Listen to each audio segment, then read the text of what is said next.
అండి welcome to my channel. ఈరోజు అయితే బ్యాక్ నెక్ డిజైన్ అయితే చూపిస్తాను. స్కాలప్తో విత్ బోట్ నెక్ అండి. వీడియో ఎక్కడ స్కిప్ చేయకుండా చూడండి. కటింగ్ అండ్ స్టిచ్చింగ్ అయితే వీటిలో చాలా బాగా ఎక్స్ప్లెయిన్ చేస్తున్నాను. దానికోసం లైనింగ్ అయితే హోల్ చేసుకున్నాను. క్లోజ్ అయితే మన సైడ్ ఉండాలి, ఓపెన్ అయితే ఆపోజిట్లో ఉండాలి. ఇప్పుడు పట్టే నుంచి చంక దగ్గర ఒక పాయింట్ వరకు ఒక మార్క్ పెట్టుకున్నాను. ఇప్పుడైతే హైట్ అయితే నేను చెక్ చేస్తున్నాను. ఒక మార్క్ పెట్టుకుంటాను. ఇప్పుడైతే ఒక పావు ఇంచ్ వరకు ఒక మార్క్ పెట్టుకున్నాను. హైట్ కాడ ఒక షోల్డర్ కాడ ఒక మార్క్ పెట్టుకున్నాను. సారీ అండి, కస్టమరు ఒక హాఫ్ ఇంచ్ అని దింపమన్నారు. సో హాఫ్ ఇంచ్ దింపి మళ్ళీ కొలిచి షోల్డర్ కాడ ఒక పాయింట్ అనేది పెట్టి లైన్ డ్రా చేస్తున్నాను. ఒక హాఫ్ ఇంచ్ అనేది కూడా లైన్ డ్రా చేసాను ఖర్చు కోసము. ఇప్పుడు నడుము మనం ఎంత డీప్ ఉండాలి, ఎంత దింపాలనేది కూడా ఒక మార్క్ పెట్టుకున్నాను. ఇప్పుడు చంకడాన్ని కూడా ఒక మార్క్ అనేది పెట్టేసుకున్నాను. ఆది బ్లౌజ్తోనండి మొత్తం మెజర్మెంట్ తీస్తున్నాను. ఇది హై నెక్ కాబట్టి, high neck with boat neck కాబట్టి నేనైతే నెక్ షోల్డర్ 6 తీసుకున్నాను. ఈ చంకడౌన్ అయితే 6.5 తీసుకున్నానండి. ఇప్పుడు బ్యాక్ నెక్ అయితే 4 or 5 ఇంచెస్ అయితే బ్యాక్ డౌన్ అయితే తీసుకున్నాను. ఎందుకంటే ఇది హై నెక్తో ఉంటుంది. కొంచెం high neck with boat neck కదండి, మనం అందుకే కొంచెం కిందకి డౌన్ దిప్పుకోవాల్సి ఉంటుంది. అందుకే నేను 4 or 5 తీసుకున్నాను. ఇక్కడైతే స్కాల్ప్ని మనం డ్రా చేయాలి కాబట్టి మెయిన్ మిడిల్ పాయింట్కి ఒక మార్క్ అనేది పెట్టుకున్నాను. మీకైతే ఎగ్జాంపుల్కి అయితే నేను ఏ నెక్ డ్రా చేస్తున్నాను ఏంటి అనేది డిష్ ముక్తో అయితే నెక్ డ్రా కూడా చేసాను. ఇందాక జస్ట్ పాయింట్ పెట్టుకున్నాము. ఇప్పుడైతే ఖర్చుకు కూడా ఒక 2 ఇంచెస్ అనేది పెట్టేసుకున్నాను. ఇప్పుడు నాకు చంక్ పాయింట్ అనేది 7 ఇంచెస్ రావాలి. అందుకే కరెక్ట్గా 7 ఇంచెస్ అయితే వచ్చింది. ఇప్పుడైతే ఎలా అయితే మార్క్ చేస్తానో దానిపైన నేను కటింగ్ అనేది కూడా చేస్తున్నాను.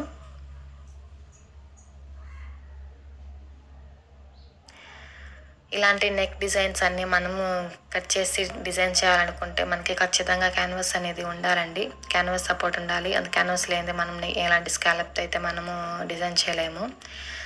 అందుకని స్కాలప్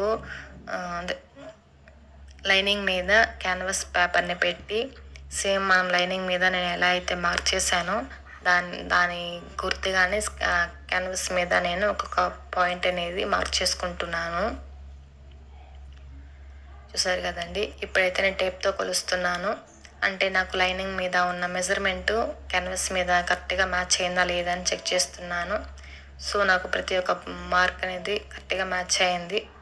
సో నేను ఇప్పుడు స్కేల్తో అయితే ఒక లైన్ డ్రా చేస్తున్నాను.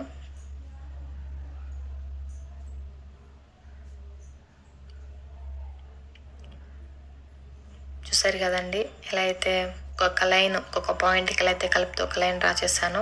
ఇందాక మనం మిడిల్ పాయింట్ పెట్టుకున్నాం కదా, సో ఇక్కడ కూడా ఒక మిడిల్ పాయింట్ అనేది పెట్టుకొని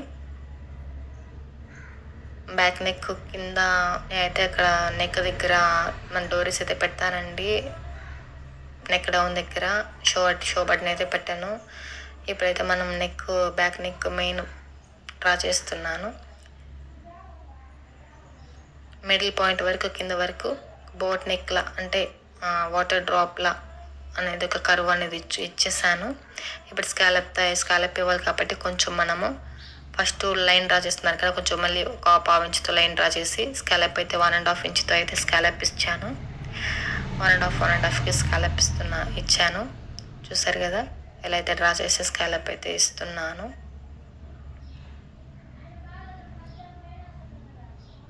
అంతేనండి, మనకి బ్యాక్ నెక్ అయితే డ్రా అయిపోయింది. మనకైతే స్కాలప్ అయితే నెక్ డిజైన్ అయిపోయిందండి. ఇప్పుడైతే ఒక క్యాన్వాస్ అనేది ఒక హాఫ్ ఇంచ్ ఉండేలా మళ్ళీ ఒక డ్రా చేస్తున్నాను. సో ఈ డ్రా మీదే మనం మొత్తం కట్ చేసేసుకోవాలి. ఇప్పుడు నేను ఎలా అయితే డ్రా చేశానో దాని మీద మనం కట్ చేసుకోవాలి.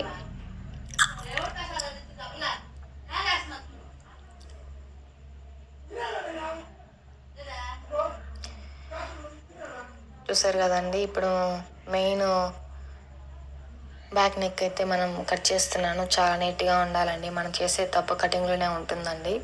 సో కటింగ్ అని నీట్గా వచ్చేస్తే మనం స్టిచ్చింగ్ కూడా చాలా నీట్గా చేసి ఫినిషింగ్ కూడా చాలా నీట్గా అయితే వస్తుంది. చూసారు కదండి బ్యాక్ నెక్ మనకి ఎలా అయితే డ్రా అయిపోయిందో. ఇప్పుడైతే అయితే స్టిచ్చింగ్ అయితే చూపిస్తానండి ఎలా ఏంటి అనేది. ఇప్పుడు లైనింగ్ మీద పెట్టి క్యాన్వాస్ని మనకి అంటే చెదరకుండా నీట్గా ఉండడానికి అయితే నేను పిన్ అయితే సేఫ్టీగా పెట్టి ఒక స్టిచ్ అనేది వేస్తున్నాను. అంటే లైనింగ్ మీద క్యాన్వాస్ని పెట్టి అటాక్ చేస్తున్నాను, అంతేనండి ఇది. నేనైతే ఐరన్ చేయను, అందుకే సేఫ్టీగా పిన్స్ పెట్టి ఒక స్టిచ్ అనేది వేసుకున్నాను. ఐరన్ చేస్తే ఇలాంటివన్నీ చేసే వర్క్ ఉండదండి, స్ట్రైట్గా పెట్టి స్టిచ్ చేయడమే ఉంటుంది. ఇప్పుడు మెయిన్ అది బ్లౌజ్ మీద పెట్టి బ్లౌజ్ క్లాత్ మీద పెట్టి అయితే నేను కుట్టు వేస్తున్నాను కదండి. ఇక్కడైతే నేను డోరీ పెడతా అన్నాను కదా, అంటే 2-3 బ్లౌజులకి అయితే నేను షో బటనే ఇచ్చాను, అందుకని డోరీ పెడుతున్నానండి ఈ బ్లౌజ్కి. స్కాలప్ కూడా చిన్నగా నెమ్మదిగా కుట్టుకుంటూ రావాలి. స్కాలప్ కూడా ఎలా కుట్టాలి ఏంటి అనేది చూసారు కదండి. స్కాలప్ కుట్టేటప్పుడు కింద కరువు వచ్చినప్పుడు పాదం లేపి సైడ్కి తీసుకుంటూ ఒక కుట్టు అనేది వేసుకుంటూ వచ్చారంటే చాలా నీట్గా వచ్చేస్తుంది. స్కాలప్ కూడా పెద్ద కష్టమేం కాదండి.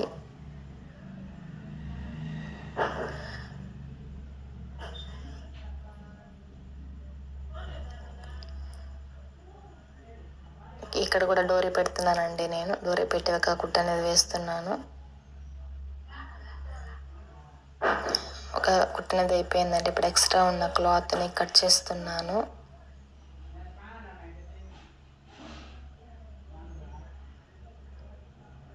ఇప్పుడు లోపల కూడా ఎక్స్ట్రా ఉన్న క్లాత్ని కట్ చేస్తున్నానండి. స్కాలప్ దగ్గర చాలా నీట్గా కట్ చేసుకోవాలి.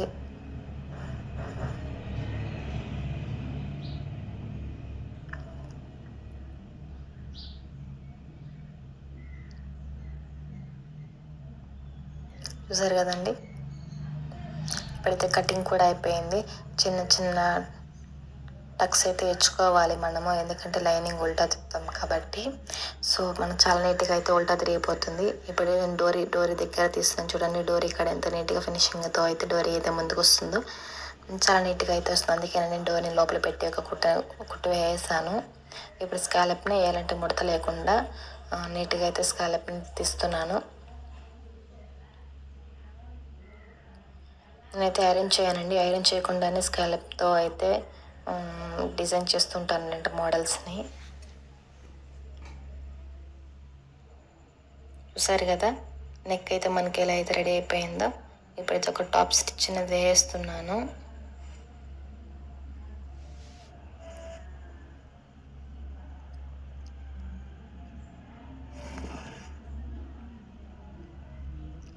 అంతేనండి, మనకి నెక్ డిజైన్ అయితే చాలా నీట్గా అయితే వచ్చేసింది.